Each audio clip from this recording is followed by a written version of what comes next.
বিয়ের রাতে আমার স্ত্রী অজ্ঞান হয়ে যায়। আমি তাকে ডাক্তারের কাছে নিয়ে গেলে ডাক্তার বলল, আপনার স্ত্রী গর্ভবতী। আমি রেগে গিয়ে আমার বুকে ডিভোর্স দিতে লাগলাম। তখন আমার বউ চিৎকার করতে লাগল যে ডিভোর্স দিও না, এই বাচ্চাটা তোমার কারণ। বিয়ের দিনটি সবারই স্বপ্নে পরিপূর্ণ থাকে, এবং তারপরে যে বর তার নিজের পছন্দ অনুসারে বিয়ে করেছে, এই দিনটি তার জন্য আরও আনন্দের, এবং তাই এই দিনটি আমার জন্য আনন্দের ছিল। আমি খুশি হয়ে যেই আমার ঘরে ঢুকলাম, সাথে সাথে আমার বউ অজ্ঞান হয়ে পড়ে গেছে দেখে আমি অবাক হয়ে রয়ে গেলাম। আমি ভেবেছিলাম দুর্বলতার কারণে এমনটা হয়েছে, কারণ মেয়েরা বিয়ের আগে একটু বেশিই চিন্তা করে। তার জ্ঞান ফিরিয়ে আনার সমস্ত চেষ্টা ব্যর্থ হয়, তাই আমি তাকে হাসপাতালে নিয়ে যাই। ডাক্তাররা তাকে শক্তির ইনজেকশন দিয়েছিলেন এবং কিছু পরীক্ষা করেছিলেন, এবং পরে তার জ্ঞান ফিরেছিল। কিন্তু পরের দিন যখন রিপোর্ট আনতে গেলাম, ডাক্তার যে খবরটা বললেন সেটা আমার পায়ের নিচ থেকে মাটি সরে যাওয়ার জন্য ছিল যথেষ্ট। এটা কিভাবে সম্ভব হতে পারে? এবং তারপর আমি বাড়িতে এসে আমার স্ত্রীর সাথে এই বিষয়ে আলোচনা করেছি, এবং আমি তাকে তালাক দিতেও রাজি হয়েছি। কিন্তু আমার পা চেপে ধরে সে আমাকে যা বলল, তা আমার মাথা ঘুরিয়ে দেওয়ার জন্য ছিল যথেষ্ট। আমি অবাক হলাম, এটা কিভাবে সম্ভব? আমার নাম বিশাল, এবং আমি একটি উচ্চবিত্ত পরিবারের সদস্য। আমি আমার বাবা মায়ের একমাত্র ছেলে ছিলাম, এবং প্রচুর অর্থ এবং ভালোবাসা থাকা সত্ত্বেও আমি বিগড়ে জাহান। কারণ আমার মা খুব ভালো মহিলা ছিলেন, এবং তিনি আমাকে খুব ভালো করে মানুষ করেছিলেন। অর্থবিত্ত থাকা সত্ত্বেও আমি ছিলাম অতি সাধারণ ও সুদর্শন। আমার ক্লাসের ছেলেরা আমাকে সিদ্ধু বলে রাগাত, কিন্তু আমি কখনো কাউকে খারাপ বলিনি, কারণ আমার মা আমাকে ছোটবেলা থেকেই খুব ভালো করে শিখিয়েছিলেন ঠিক আর ভুলের পার্থক্য। আর এখন যখন পড়াশোনা শেষ করে বাবার ব্যবসা সামলাচ্ছিলাম, তখন মা আমার বিয়ে নিয়ে দুশ্চিন্তা করতে লাগল। কিন্তু এ ব্যাপারে আমি তাকে পরিষ্কার বলে দিয়েছিলাম যে আমি যাকে পছন্দ করি তাকেই বিয়ে করব। কিন্তু আমার নজরে এখনও অবধি কোনো যোগ্য মেয়ে আসেনি, কারণ আমার চারপাশে ছিল যত রাজ্যের বিগড়ে যাওয়া মেয়েরা। কলেজ বিশ্ববিদ্যালয়েও একই রকম মেয়ে ছিল, যাদের সঙ্গে সময় কাটানো যায় কিন্তু তাদের জীবনসঙ্গী করা যায় না। আর এ ব্যাপারে আমার বাবা মা আমার ওপর কোনো ধরনের জোর জবরদস্তি করেনি, কিন্তু যতই সময় গড়িয়েছে, মায়ের ইচ্ছা ততই বাড়ছিল যে এবার তোমার বিয়ে করা উচিত, কারণ তোমার বয়স বাড়ছে। বলা হয় যে বন্ধন তো আকাশে তৈরি হয়। আর আমি এই বিষয়টাই বিশ্বাস করতাম যে ঈশ্বর আমার জন্য নিশ্চয়ই কোনো যোগ্য মানুষকে খুঁজে রেখেছেন, আর তারপর একদিন আমার সামনে সে এসেই গেল। আমি ছিলাম বইয়ের পোকা, এজন্য ব্যবসার সাথে সাথে আমি বইও পড়তাম। আমার এলাকার কেন্দ্রীয় লাইব্রেরিতে আমি একদিন বই খুঁজতে গেলাম, তখন সেখানেই আমি তাকে দেখতে পেয়েছিলাম। তার সাদাসিধে ভাব আমাকে তার দিকে আকর্ষণ করল, কিন্তু সে আমাকে দেখে এমনভাবে চমকে গেল যেন সে আমাকে প্রথম থেকেই জানত। তার চোখে আমি ভয়ের ছাপ দেখতে পেলাম, আর তাই আমি অবাক হয়ে গেলাম, আমি তো তাকে প্রথমবার দেখছি, সে আমাকে দেখে ভয় পেল কেন? কিন্তু আমি তার সাথে কথা বলার আগেই সে এমনভাবে দৌড় দিল যেন সে আমার থেকে পিছু ছাড়াতে চায়, এবং ব্যাপারটা আমাকে অবাক করেছিল। এই অদ্ভুত ব্যাপারটা আমায় অস্থির করে, আমাকে বারবার সেই লাইব্রেরিতে টেনে নিয়ে যেতে বাধ্য করে, এবং কয়েকদিন পর আমি তাকে আবার সেখানে দেখতে পেলাম। তাই আমি তার বাড়ি পর্যন্ত পিছু করলাম। আমি খোঁজ নিয়ে জানলাম ওর নাম কোমল, আর তারা বেশ কিছুদিন হলো এই এলাকাতে শিফট হয়েছে। আর সবথেকে বড় ব্যাপার হলো সে তার মা বাবার একমাত্র মেয়ে। এর থেকে বেশি আমি আর কিছু জানতে পারিনি। আমি তো তার সিধেসাধা ব্যক্তিত্বে প্রভাবিত হয়েছিলাম। তাহলে সে আমার থেকে ভয় পেত কেন, যখন কিনা আমি তার সাথে আজ পর্যন্ত কথাও বলিনি? তার ব্যাপারে আরও জানার জন্য আমি সুযোগ খুঁজতে লাগলাম, যাতে তার সাথে কথা বলতে পারি। আর বোধহয় সে বুঝতে পেরেছিল, এজন্য সেই সমস্ত জায়গায় যেখানে আমি যেতে পারি সে সেখানে যেন যেতে চাইত না। আর তার এই দূরে পালানোর ব্যাপারটা দিনের পর দিন আমাকে তার প্রতি আসক্ত করেছিল। তারপর ভাগ্য একদিন এমন একটা চমৎকার খেলা খেলল যে কিছুদিন পরে মেয়েটা আমার কোম্পানিতেই ট্রেনি হয়ে জয়েন করল। যেহেতু ট্রেনিংয়ের ইন্টারভিউ আমি নিতাম না, সেজন্য এই মেয়েটির আমার সামনাসামনি হওয়ার কোনো সুযোগ ছিল না। আর যেদিন সে কোম্পানি জয়েন করল তার দ্বিতীয় দিন আমি বুঝতে পারলাম যে আমার কোম্পানিতে সে এখন চাকরি করতে আসে। আর যেহেতু একই জায়গায় চাকরি করতে আসি, সেই জন্য সে আমার প্রশ্নের উত্তর তো দিতেই পারত। তাই একদিন আমি তাকে আমার কেবিনে ডাকলাম। আমাকে দেখা মাত্রই তার চোখে আমি ভয় দেখতে পেলাম। আমি তাকে জিজ্ঞেস করলাম, আমার থেকে ভয় পাও কেন তুমি? আমি তাকে এমন কেন জিজ্ঞাসা করলাম, যার জন্য সে সেই ঘর থেকেই চলে গেল। বাইরে গিয়ে পরের 2 ঘন্টার মধ্যে সে রেজিগনেশন লেটার আমার টেবিলে রেখে দিল। এই ব্যাপারটা তো আমাকে আরও বেশি অবাক করে দিল। এবার তো আমি পাগলের মতো তার পিছু করতে লাগলাম। এমনকি আমি আমার বাড়িতেও জানিয়ে দিলাম যে ওই মেয়েটিকে আমি পছন্দ করি। আমার মা তো আমার পছন্দের সব মেয়ের জন্যই যেন তৈরি ছিল, কিন্তু আমি একটা শর্ত দিয়েছিলাম, যখন সম্বন্ধ নিয়ে যাবে তখন আমার ব্যাপারে মেয়েটিকে কিছুই বলবে না, না হলে সে সেই সম্বন্ধে না করে দেবে। মা ঘটককে দিয়ে ওদের ঘরে সম্বন্ধ পাঠালো। আমি জানতাম না যে মা কি বলেছিল আর মেয়েটি কি বলেছিল আর কি করে এই সমস্ত কিছু হল। শুধুমাত্র 1 মাসের মধ্যেই আমার সম্বন্ধ পাকা হয়ে গেল। কিন্তু সম্বন্ধ হওয়ার পরও আমি তার সাথে কথা বলার চেষ্টা করিনি। কেননা আমার মনে একটা ভয় ছিল, যদি আমি তার সামনে যাই তাহলে সে সম্বন্ধে না বলে দিতে পারে। আর সত্যি তো এটাই, আমি তার থেকে আর দূরে যেতে পারতাম না। আমার থেকে সে ভয় কেন পায়, এইসব কথা আমি জিজ্ঞাসা করতে চাইতাম। কিন্তু যখন সে আমার স্ত্রী হয়ে যাবে তখন সে আমাকে কিছুই লুকাবে না। আর তার জন্য জরুরি ছিল যে আমি তাড়াতাড়ি বিয়ের উপর জোর দিই। আমার মায়েরও বিয়ে দেওয়ার তাড়া ছিল, আর ওর পরিবারও সেরকমভাবে বাধা দেয়নি। এজন্য মোটামুটি 1 মাস পরেই আমার বিয়ে ঠিক হয়ে গেল। আমার মা শুদ্ধ সবার মনে হতো আমি এই বিয়েটা যেহেতু নিজের ইচ্ছায় করছিলাম, নিশ্চয়ই মেয়েটির সাথে আমার কথা হয়েছে আগে। কিন্তু সত্যি তো শুধুমাত্র আমিই জানতাম। আমি তো এটাই চাইতাম না যে তার সাথে আমার কথা হোক বা সে আমার ব্যাপারে কিছু জানুক।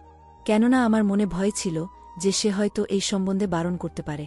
সে আমার ব্যাপারে কিছুই জানত না, এদিকে আমিও তার ব্যাপারে শুধু তার নামটুকুই জানতাম।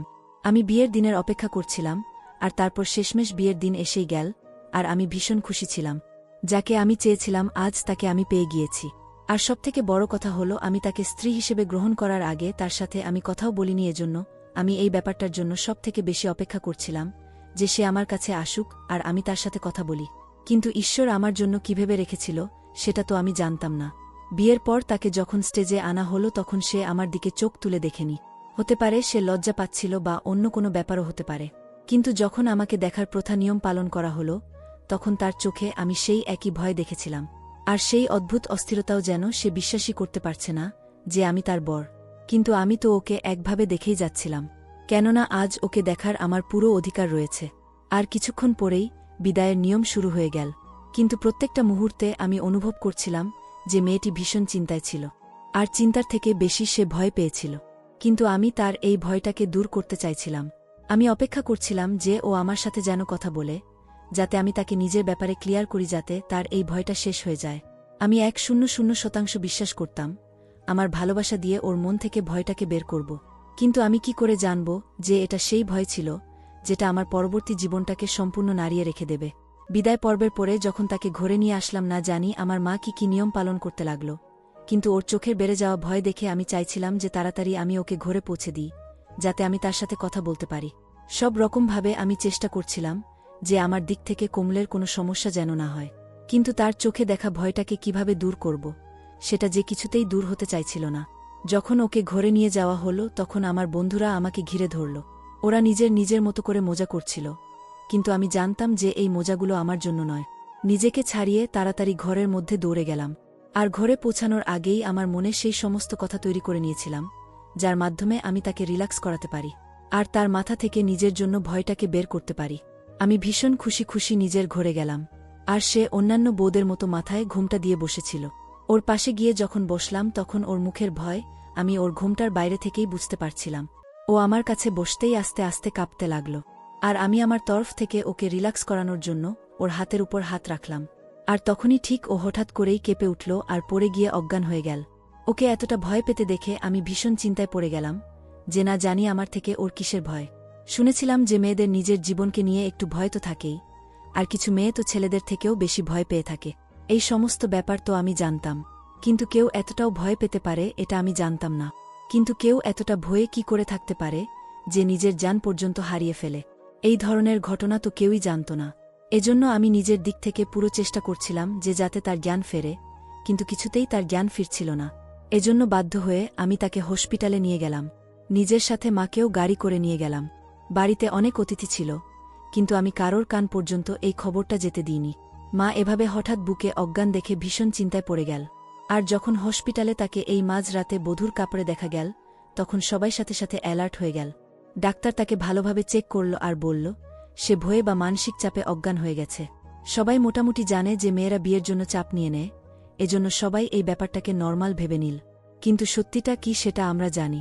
ডাক্তার তাকে ইনজেকশন ইত্যাদিও দিয়ে 2 ঘণ্টায় তার জ্ঞান এসে যাবে বলে আশ্বস্ত করল। সেই 2 ঘণ্টা যে আমি কি করে কাটিয়েছি সেটা শুধু আমিই জানি। ডাক্তার সব পরীক্ষা নিলেন এবং বললেন সকালে এসে রিপোর্ট নিতে হবে। জ্ঞান ফেরার মাত্র 2 ঘণ্টা পর আমি তাকে বাড়ি ফিরিয়ে আনলাম এবং তার স্বাস্থ্যের কথা ভেবে তার সাথে আর কথা বললাম না। সেও নির্বে কাপড় পাল্টে শুয়ে পড়ল এবং আমাদের সোনালি রাত হাসপাতালের জন্য এভাবেই নষ্ট হয়ে গিয়েছিল। আমি এই নিয়ে অবশ্য দুঃখিত ছিলাম না, আমি শুধু একটা বিষয়েই চিন্তিত ছিলাম, কেন আমার স্ত্রী এত ভয় পেয়েছিল এবং আমি যে কোনো মূল্যে এটা জানতে চেয়েছিলাম। বিয়ে তো কাটল, এরপর ফুলশয্যার দিন আসলো ছিল, কিন্তু আমি কথা বলতে চাইনি। আমি কোনো অবস্থাতেই সামলাতে পারছিলাম না, তাই রিপোর্ট নেওয়ার জন্য কাউকে না জানিয়ে খুব ভোরেই আমি হাসপাতালে চলে যাই। কিন্তু রিপোর্ট না দিয়ে আমাকে ডাক্তারের ঘরে পাঠানো হয়।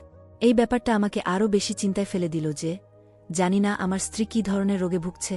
ডাক্তার আমাকে দেখা মাত্রই বললেন, আমি যে খবরটা দিতে যাচ্ছি সেটা ধৈর্য ধরে মন দিয়ে আপনাকে শুনতে হবে। আমি সব ধরনের খারাপ খবরের জন্য নিজেকে প্রস্তুত করছিলাম, এতটাই যে আমি সিদ্ধান্ত নিয়েছিলাম যে আমি সবসময় আমার স্ত্রীকে সমর্থন করব এবং যতটা সম্ভব সেরা ডাক্তারদের দ্বারা তার চিকিৎসা করব, কারণ আমার অর্থের অভাব ছিল না। কিন্তু ডাক্তার আমাকে যা বললেন আমি স্বপ্নেও ভাবতে পারিনি। ডাক্তার বললেন, আপনার স্ত্রী প্রায় 3 থেকে 4 সপ্তাহ আগে থেকেই গর্ভবতী। আর এই খবরটা শুনে আমার পায়ের নিচ থেকে মাটি সরে গেল। আমি জানি না কোনো বড় রোগের কথা ভাবছিলাম। আর এটা কি হলো যে মেয়ের উপর অন্ধবিশ্বাস রেখেছিলাম, বিয়ের আগে যার সাথে কথা বলাটাও জরুরি মনে করিনি, পাছে তার ইজ্জত এর দিকে কেউ আঙ্গুল না তুলতে পারে, আর সেই মেয়েই আমাকে বিয়ে করার আগে অন্য কারোর সন্তানের মা হতে চলেছে। হয়তো সে এই কারণেই এত ভয় পেয়েছিল, হয়তো সে কাউকে পছন্দ করত। আমি তো এটাই ভাবছিলাম। হাসপাতাল থেকে বেরিয়ে এসে গাড়ি চালানোর মতো সাহসটুকুও পেলাম না। আমি ভাবছিলাম যে আমি যাকে ভালোবাসি সে ইতিমধ্যেই অন্য কারোর সাথে মুখ কালো করে নিয়েছে।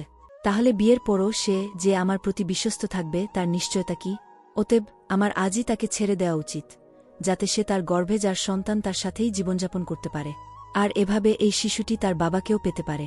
আমি তো শুধুই ভালোবেসেছিলাম, কিন্তু প্রতিটা মানুষই যে তার ভালোবাসা পাবে এটা জরুরি তো নয়। এই চিন্তা করে সিদ্ধান্ত নিয়ে বাড়ির দিকে চলে গেলাম। আমি যখন ঘরে গেলাম সে তখন বিশ্রাম নিচ্ছিল, কিন্তু সেটা নিয়ে আমার আর কিছু আসে যায় না। তাই আমি গিয়ে তার সামনে তার রিপোর্ট বের করলাম এবং বললাম, তোমার জীবনে আমার আগে থেকেই যে আছে তাকে তুমি বিয়ে করলে না কেন? তুমি আমায় বিয়েতে হ্যাঁ বললে কেন? আজ আমি তোমাকে মুক্ত করছি, যাতে তুমি যার সন্তানের মা হতে যাচ্ছ তাকে বিয়ে করতে পারো, আর এই শিশুটিও তার বাবাকে পেতে পারে। কিন্তু আমার কথা শুনে সে কাঁদতে লাগল এবং আমাকে বলল, তোমায় ঈশ্বরের দিব্যি, আমাকে তুমি তালাক দিও না। একদিকে তার চোখের জল আর তার মুখের বিবশতা আমাকে চিন্তায় ফেলেছিল, অন্যদিকে আমার হাতে থাকা রিপোর্ট আমাকে আমার সিদ্ধান্তে অটল থাকতে বাধ্য করেছিল। আমার ভালোবাসা আমাকে এমনই এক দ্বন্দ্ব ভরা জায়গায় দাঁড় করিয়ে দিয়েছিল। কিন্তু আমি তাকে ডিভোর্স দিতে চাইছিলাম শুধু এই জন্য যে তার পেটে পালিত বাচ্চাটির জন্য আমার চিন্তা ছিল যে কালকেই বা তাকে নিজের নাম দেবে। আমার মধ্যে তো এতটা সাহস ছিল না যে আমি নিজের নাম তাকে দিই। এদিকে আমার স্ত্রী এক নাগাড়ে কেঁদে চলেছিল। যখন সে দেখল যে আমি আমার সিদ্ধান্ত থেকে একেবারেই সরছি না, তখন সে এমন একটা অদ্ভুত আচরণ করল যেটা আমায় ভেতর পর্যন্ত নাড়িয়ে দিয়েছিল। সে নিজের ওড়না গা থেকে সরিয়ে আমার পায়ে রেখে দিয়েছিল। আমার প্রাণ নিয়ে নাও, কিন্তু আমাকে ডিভোর্স দিও না, কেননা এই বাচ্চাটা তোমারই। আমি জানি তুমি আমার সাথে বদলা নেওয়ার জন্য আমায় বিয়ে করেছ। যেমন চাও তেমন বদলা নাও। আমাকে মেরে ফেললেও আমি উফ পর্যন্ত করব না, কিন্তু আমাকে ডিভোর্স দিও না, তাতে আমার মা বাবা মরে যাবে। এদিকে আমি তো তার এই ব্যবহারে অবাক হয়ে গিয়েছিলাম। আমি ওড়নাটা তুলে তার গায়ে দিলাম আর তাকে বললাম, সম্মান দিয়ে তোমাকে নিয়ে এসেছি, আর তার জন্য আমার পায়ে তোমার ইজ্জত রাখার দরকার নেই। কিন্তু তুমি এটা কি বললে? এই বাচ্চাটা আমার? আমি তো তোমাকে জানিও না আর সম্বন্ধ পাঠিয়েছিলাম। কিন্তু সে বলল, আমি কসম খেতেও রাজি আছি যে এই বাচ্চাটা তোমারই।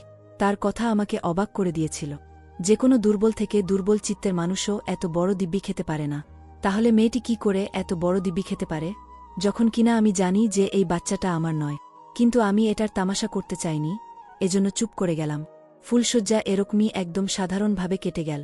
কিন্তু এরপর আমরা দুজন অচেনা হয়ে গেলাম। ধীরে ধীরে নদীর দুই ধারের মতো আমি তার আচরণের হিসাব নিতে থাকলাম। সে রোজ পুজো করত, আমার আর আমার পরিবারের সব রকমভাবে সে খেয়াল রাখত। কিন্তু একটা ব্যাপার যেটা আমাকে অবাক করেছিল, সে একদম পরোয়া করত না যে তার ফোন কোথায় পড়ে আছে। সে আমার সাথে বাইরে গেলেও আমি অবাক হতাম যে তার জীবনে যদি অন্য কেউ থাকেও, তাহলে অন্তত তার সাথে কথা তো বলবে সে। আমার সাহায্য করার ক্ষমতা যেন আস্তে আস্তে চলে যাচ্ছিল। আর এক সপ্তাহ পরে আমি আস্তে করে তাকে আমার পাশে বসালাম আর বললাম, এখানে বসে আমাকে সব সত্যিটা বলো, যা কিছু তোমার সাথে হয়েছে, আর যেটা তুমি ওই দিন বললে যে এই বাচ্চাটা নাকি আমার। তুমি এই কথাটা কি করে বলতে পারো? কিন্তু তার আগে আমি আমার দিকের গল্পটা তোমাকে বলে রাখি। যখন আমি ওকে বললাম যে আমি তোমায় প্রথমবার লাইব্রেরিতে দেখেছিলাম, আর তারপর তোমার ব্যাপারে আমি জানার চেষ্টা করেছিলাম, আর নিজের মাকে বলে তোমাকে বিয়ে করে নিয়েছি, ব্যাস আমার দিক থেকে এটুকুই কাহিনী।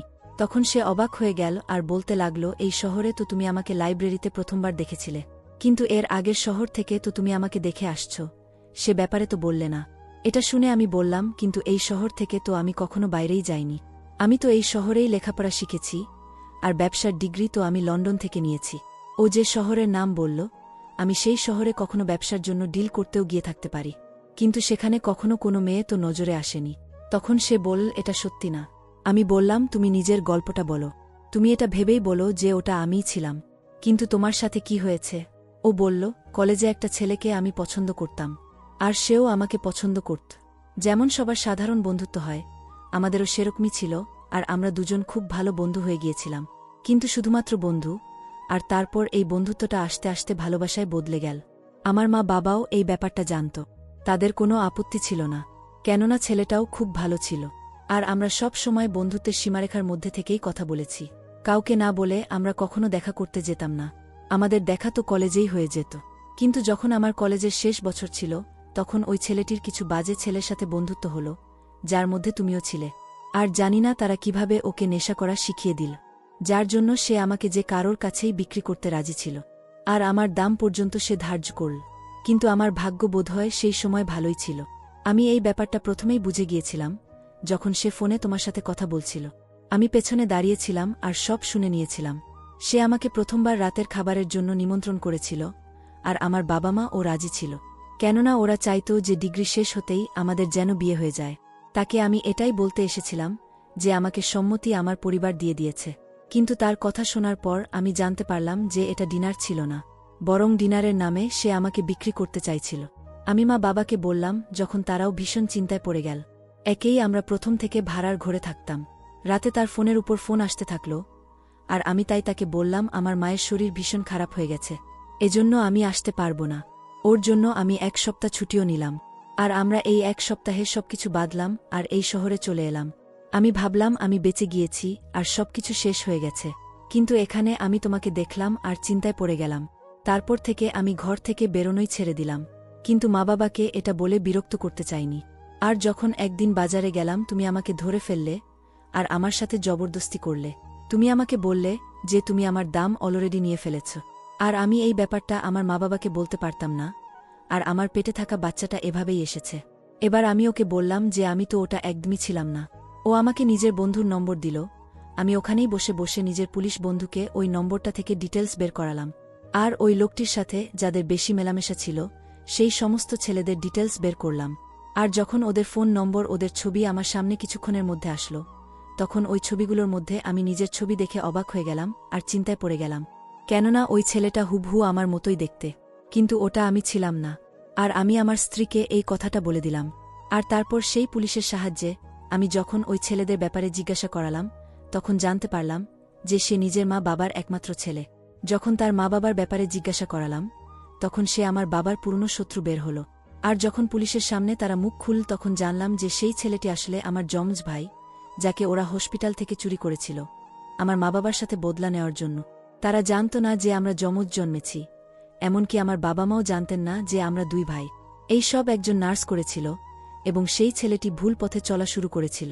আমার স্ত্রীর গর্ভে ওরই সন্তান বেড়ে উঠছিল, কিন্তু আমি এই খবর আমার বাবা মায়ের কাছে পৌঁছতে দেইনি, এবং তারপর স্ত্রীর গর্ভপাত করালাম। এরপর এখন আমরা খুব ভালোভাবে জীবনযাপন করছি। আমি আমার রক্তের ভাইকে ভুলে গিয়েছি। এবার আমরা একই রক্তের 2 ভাই হলেও সে ভুল পথে চলে গিয়েছিল, আর আজ আমরা দুজনেই আমাদের জীবনে খুব খুশি। ধন্যবাদ বন্ধুরা।